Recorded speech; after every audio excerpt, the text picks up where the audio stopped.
So the Celts have decided to vote for their own oppression, which is a funny turn of events that I wasn't really expecting. They've been doing that for years, haven't they? Well, we spoke about the Irish a little while back, and the fact the Irish identity was largely about being oppressed by the English, and then when they got independence and whatnot, and the Good Friday Agreement. Now it's kind of crap. Well, there's not much to do. They did what a lot of former colonies did, which is that they went, we hate the English people, and English people went, fine, we'll leave. And then they left, and then they looked at each other and went, I hate you too, actually. Well, what are we doing? And, well, socialism seems to be the solution to a lot of the Celtic nations. And this is in regards to Scotland this time round, not the Irish. And we'll start off just by promoting the politics of the Crown, because the issue in here is constitutional. The Scottish Parliament decided to pass a bill that was mad, and the UK Parliament, which is obviously above it, just went, yeah, new, not doing that. We're not going to give you royal assent. That's not happening. That's not passing. And we can see this in real time, because you may remember, a while back, we have a stock image of one local protester. Oh, this in... Yeah, scroll down on that, will you, John? Local man exposes feminine penis. No. This was the women at the event who were like, yeah, no, I don't want men in my female toilets, so... okay. Because then the question at the floor was like, well, what is a woman? And then this lady here was like, I'll show you what a bloody woman is. Okay. So that's why she did that. And, well, it was a bill passed by the Scottish Parliament, even with the protests from the women here.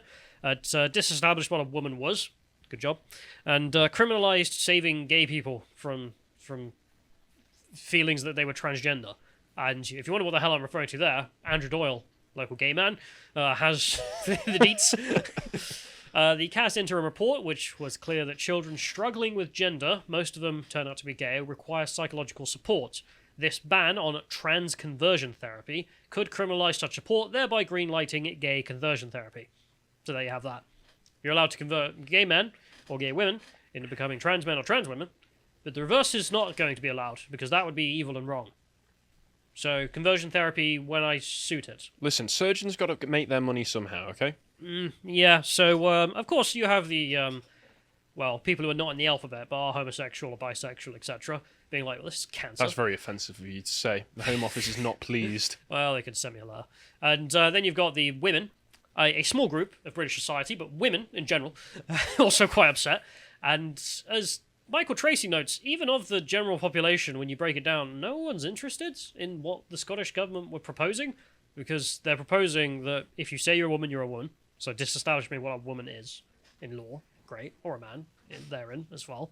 And then also legalising gay conversion therapy, which not too popular in the UK. And he's got the data to prove it, because if you go on that second image there, we can see that there is some graphs of the public asked about such a thing. Some question here, remove the requirement for a doctor's diagnosis of gender dysphoria. Only 20% of the public are like, yeah, I support that. 60% of the public are like, no. Needs to have a doctor's diagnosis. And then another 20% of the public don't have Twitter. Yeah, and then there's endless other polls there, where you get the same result, effectively, which is, no, I don't want people just to be able to say they're a woman and be a woman. That's mad, because it will lead to safeguarding issues across all kinds of parts of society. But the reason as to why they're doing this is, of course, pure ideology. Sniff, sniff. And women are not happy about this as well, as you can see. There's some MPs tweeting about this, and underneath I saw their feeds were just filled with things like this. Lesbians don't like penis. Well, that's not very inclusive. Those are the old school lesbians, as opposed to the new lesbians, who already have penises. And like penis. Used to call them We used to something call else. them homosexuals, I- but now apparently the appropriate term is fairly normal person. Yukumagama? Yes. But for the alphabet, I don't know what we're going to do with that. Did you hear the Italian Prime Minister when we play it? LGBT? What? LGBT? LGBT. It's just the Italian accent. They don't say LGBT. That sounds like a call for liberty. Is I want my LGBT. Lebede. The Lebetes. The Yukumagamas. Anyway, it culminated in a debate in the UK Parliament where they were just like, so the Celts have voted for something, and they obviously have done something mad, so we can't let them do that. So we're going to have to just strike down their independence on this. Like, you shouldn't have the right to vote for your own laws because you've clearly, like, all been taking acid or something. Can't trust you. And even Labour member Rosie Duffield stood up to say this was all nonsense. And as a result, she just got shouted at and tried to be shouted down by her own party members and her fellow leftists, which This is what you get for being a leftist, frankly. Like, leftist Well, infighting. this is what you get for aligning with leftists. Don't like Rosie, but still, she is right on this issue. But we'll play her clip, because it's interesting. I welcome the government's invoking of Section 35 in this case, as the bill clearly conflicts with the Equality Act and would have repercussions for women across the UK. Does the Secretary of State recognise the strength of feeling amongst women, women's rights groups and activists in Scotland that this bill seeks to allow anyone at all to legally self-identify as either sex and therefore enter all spaces, including those necessarily segregated by sex, such as domestic violence settings, changing rooms in prisons, and given the... They just don't want to hear it. I just heard someone at the end there go, rubbish. Not true. And, okay, prove that it's rubbish, prove that it's not true, because we've got a mountain of evidence on our side. Well, I've got the convictions. Yeah. And then the convictions in the prisons when you put them in the female prisons as well. I'm not that familiar with Duffield outside of her advocacy against this sort of stuff. She's been a long-standing leftist to the point that I was in a constituency when she did this and voted against her. But there was a local geisha bar that opened up, and of course they hired some English girls to dress up as geishas because and this was cultural appropriation. Yeah, is she's evil. screeching about stupid stuff like that. She wouldn't respond to me about Count Dankula. She just didn't want to say anything. Well, sadly, it comes for you eventually. Yeah, this is what happens. It will eat its own, but at the same time, it's hard not to feel sorry when I could hear her voice audibly cracking when she was talking about that. Well, she is right, which is that it's a safeguarding issue, and people shouting rubbish are just not willing to engage with reality. I just think these people are evil. If we go to GB News, because GB News had Thornbury on, and she was just like, I was there and I didn't see that. When the interviewer was just like, why were they shutting down your own member and no one supported her? It's just in complete denial. In case you're wondering as well, the Labour Party line on this is don't vote on the bill. Really? So you have the Scottish Parliament to vote this thing in their Parliament, which is mad. And then this goes to the UK Parliament, who are like, should we strike this down? This is mad. And the Conservatives are like, yeah, we should strike it down. And the Labour Party went, we're not getting engaged in that debate. Yeah. Even though it's insane, we don't want to be seen to be not supporting the insane thing. Yeah, we don't want to be seen as supporting or not supporting, because let's be honest, if Labour get in, we know where they're going to go. Yeah. It's not a surprise. And then there was one speech by a Conservative, which was reasonable, but of course, again, got shouted at because how dare she say things that are true. And we'll play this because it's just amazing how deluded the people on the opposite benches are. Let's play that clip if we can. And I think, indeed, the government is very right to be concerned about fraudulent and malign applications, with the implications for child safeguarding. Now, this morning in the Education Select Committee, we had Professor Alexis Jay, who, of course, chaired the inquiry into institutional child sexual abuse. And it was harrowing to hear the stories of decades of child sexual abuse throughout institutions across this country. And there's one key feature of that abuse, which is that predators will exploit any loophole they can find to get access to children. And that is, I'm afraid, what will happen with this bill. We shouldn't be asking how easy is it for someone who's uncomfortable with their sex to obtain a GRC. We should be asking, how easy is it for a predator to get access to children? And I'm afraid this bill would make it vastly easier for a predator to get access to children, to change their sex, to change their gender, with an eye to exploiting loopholes of accessing children and women in particular. No, I had an experience recently in a restaurant where a man dressed as a woman walked into the toilets. I was on my own in the toilets. He stood behind me and stared at me into the mirror, looking at me in my eyes. Now, I have no idea if he intended me any harm, but my instinct, my evolved instinct as a woman, was to be frightened, because unlike almost any other species, women are far less powerful than men. We can't defend ourselves. That's why we have... No, it's a fact. The difference in strength between men and women is phenomenal. That's why we have separate sex categories for sport. Women are evolved to be wary of men in intimate spaces. That's why... This is all just such obvious truths. Yeah, and it's the noise in the background that's the interesting thing there. Which is like, women are weaker than men, and they're just like, oh, how can you say that? If she wanted a brilliant example to bring up, and I hope she does at some point, of places where this kind of thing can make it very easy for predators to access young people, etc., etc., she needs to do no further than just reference LGBT Youth Scotland. Are you aware of this? Because we went through it, yeah. Yeah, exactly. That's all she needs to do is just say, well, James Rennie, who ran this organisation that was supposed to be for protecting LGBT youth, was actually noncing on them and taking them to really inappropriate places like gay bars when they were underage. What do you want? He's in prison now.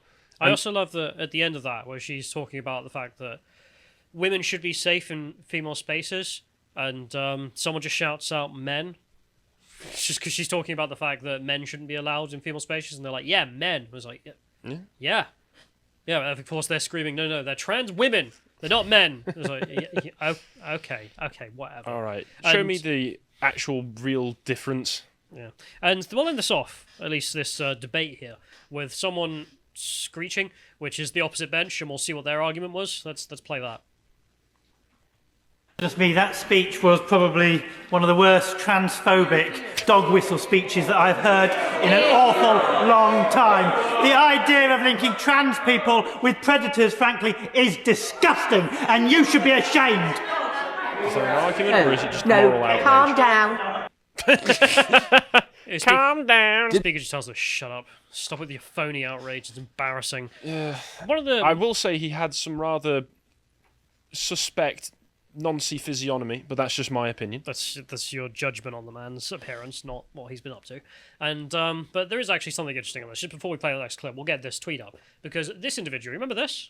Remember this grown woman? I forgot, but I remember now. It's shocking that so much can happen that I can forget the image of a grown woman screaming fascist at a baby. Yeah, so this grown woman was screaming fascist at this baby here. She was the head of policy for that MP. Who was screeching about transphobia. Oh, that makes just perfect sense. Ibram X. Kendi had his anti-racist baby book. I'm going to write fascist baby. I'm going to write that and see how well it sells. Okay. And we'll end that off with, in the debate, someone decided to ask something. This is a very minor point of, like, I don't know, parliamentary wares, but some conservative stands up and is like, did you hear anything transphobic? And the speaker isn't actually able to answer that, because all of a sudden, transphobia doesn't mean something specific. It means whatever you need it to mean. Like white supremacy. Let's play. Did the chair hear anything transphobic in the previous speech? I have to say to the Father of the House that, different colleagues, different members of this House are going to interpret speeches in different ways. Sorry, some of the people in this house are on crack right now, so we've got to accommodate them. We've got to accommodate the crack takers. And that's amazing, because if people who don't know, if you are being transphobic or rude or whatever, you get kicked out of the House of Parliament. As an MP, you will just get kicked out because you're not being parliamentary. And in which case, in all future debates, the Conservatives should just sit there and be like, racist, just whatever, just shout any old BS. It's up for interpretation, bro. Because remember, people interpret things in different ways. Like, there's no definition of anything anymore. So just do whatever you want, apparently. We'll end this off because the vote was easy enough. There you have it. Labour didn't turn up. Purposely. Because they don't want to be seen to not endorse crazy, but also they couldn't endorse crazy because the public might not like them. The SNP endorsed crazy, the Lib Dems endorsed crazy, and the Conservatives went, maybe not crazy this time. Maybe next time. Give it a few months. Yeah, we are the ruling party, so we'll just screw things up later. And the last thing is that the Welsh apparently also want the same treatment. That's why I mentioned the Celts, because they also want to be told you don't have any independence anymore, because you shouldn't, because you're incredibly insane. So I look forward to that. Apparently that's going to happen in a couple of months. Which makes me wonder more and more, why do we have these parliaments if they're full of people who are so insane we can't even leave them to pass a single piece of legislation? I'm all happy at this point for English separatism from the United Kingdom. To be honest, I'm happy to do it because then we won't necessarily have all of these lunatics influencing our own parliament. Yeah, I don't really want to be babysitting. I mean, if you guys want to run your own country and just be mad, have fun running it into the ground. That's fine. I do not care for Scottish independence one way or another. Go for it. But it's just insanity that we have to sit here babysitting these people. And we'll end this off just with an LBC interview that went viral, which is someone trying to defend the Scottish Parliament. And as the bad man tweeted out here, it's a funny video. So let's listen to this. Okay. Can you point to an example of a human being changing their biological sex? I think it's very, very clear that when we talk about sex being binary, in GCSE or O-level biology textbooks, that is a gross oversimplification of what is going on. And what we know in terms of the expression of how people live, in terms of... That's not sex. Sorry, I'm asking you for an example. Different relations to hormones. I'm asking you for an example of where a human being has changed their biological sex. Actually, very few of us know what our chromosomal makeup is because we don't Well, hang on, when you say it's not necessarily about changing, do you accept that there are no examples of human beings changing their biological sex? I'm not actually sure we can say that because we don't have the chromosomal makeup of every single human being. We don't know that. Do you know what your chromosomes are? Yes. I've never had mine tested. I don't know what mine are. And I think the important point here is I'm not a trans person, but I think we have heard. How do you know?